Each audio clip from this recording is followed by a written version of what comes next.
ఇందిరాగాంధీ నుంచి మోడీ వరకు పాకిస్తాన్లో ఇండియా సీక్రెట్ గేమ్ ఆడిందా?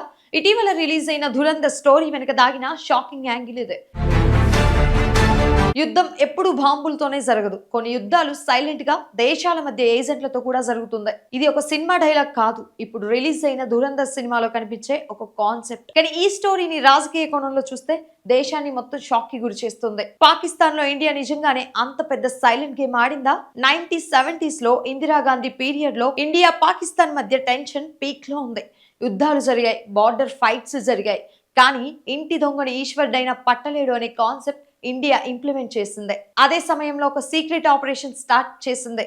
బయట యుద్ధం కాదు, లోపలే గేమ్ ఆడాలి అనే స్ట్రాటజీతో ఇండియా కొంతమంది సీక్రెట్ ఏజెంట్లను పాకిస్తాన్ లోకి పంపిందట. వాళ్ళు సైనికులు కాదు, వాళ్ళు పొలిటీషియన్స్ కాదు, వాళ్ళు సిస్టంలో కలిసిపోయిన షాడోస్. బ్యాంకుల్లో, బిజినెస్ సర్కిళ్లలో, మీడియాలో, ఇంకా పొలిటికల్ సర్కిళ్లలో, అన్నిటికీ మించి అక్కడ గ్యాంగ్స్టర్స్ లో కూడా ఇలా సైలెంట్ గా పాకిస్తాన్ అంతా ఇండియన్ ఏజెంట్స్ ఆక్రమించేశారు. ఇది పూర్తిగా డైరెక్ట్ రూల్ కాదు, ఇది ఇన్ఫ్లుయెన్స్ రూల్. ఇక్కడే అసలు ట్విస్ట్.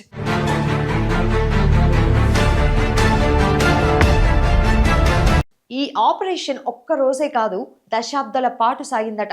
ఇందిరాగాంధీ తర్వాత వచ్చిన ప్రభుత్వాలు ఈ సీక్రెట్ నెట్వర్క్ ని కంటిన్యూ చేశాయట. కాలం మారింది, టెక్నాలజీ మారింది, కానీ గేమ్ మాత్రం సైలెంట్ గా కొనసాగిందట. నరేంద్ర మోడీ పీరియడ్ అదే అసలు గేమ్ స్టార్ట్ అయిన పీరియడ్.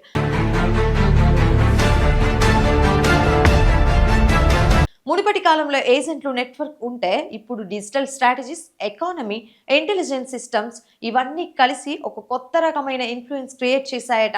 పాకిస్తాన్ లో జరిగే కొన్ని కీలక నిర్ణయాలపై ఇండియా డైరెక్ట్ గా కాకపోయినా ఇండైరెక్ట్ గా ప్రభావం చూపే స్థాయికి చేరింది. ఇది నిజమా లేక సినిమా స్టోరీలో ఉన్న ఊహాగానమా? ఇక్కడే ధురంధర్ సినిమా ఇండియన్స్ అందరినీ తన వైపు తిప్పుకొని ఊహించని సన్నివేశాలను, సంఘటనలను చూపించింది. ఎందుకంటే ఈ సినిమా కూడా అదే చెబుతోంది. పవర్ అంటే కేవలం ఆర్మీ కాదు, పవర్ అంటే కంట్రోల్. అది కనిపించకుండా ఉండే కంట్రోల్. ఒక దేశం మరో దేశాన్ని ఇలా సైలెంట్ గా ప్రభావితం చేయగలదా? లేక ఇది పూర్తిగా సినిమా లెవెల్ థింకింగ్ మాత్రమేనా?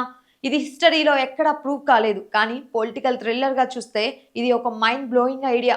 మరి ధురంధర్ సినిమా కేవలం ఎంటర్టైన్మెంట్ మాత్రమేనా, లేక ఇలాంటి సీక్రెట్ గేమ్స్ గురించి మనకు హింట్ ఇస్తుందా?